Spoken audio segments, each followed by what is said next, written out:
எல்லாருக்கும் வணக்கங்க. நம்ம தோட்டத்தோட அப்டேட் தான் பார்க்க போகிறோங்க.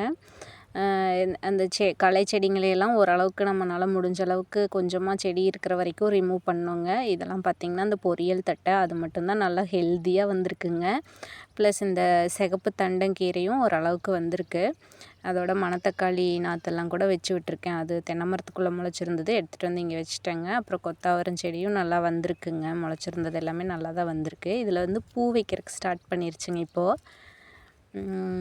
மேபி நெக்ஸ்ட் வீடியோவில் அதோட காய் நான் காட்டுவேங்க. இது பார்த்திங்கன்னா நம்ம மறுபடியும் கொஞ்சம் தக்காளி இதுலேயும் பூ இருக்குது பாருங்கள், ஒரு சில பூ வந்திருக்கு.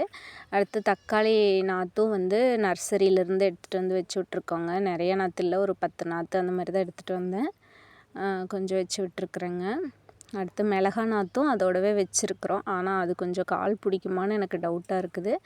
இது வந்து நம்மளோட குத்து அவரை செடியோட வளர்ச்சிங்க. தக்காளி அங்கங்கே வச்சுருக்குறேங்க.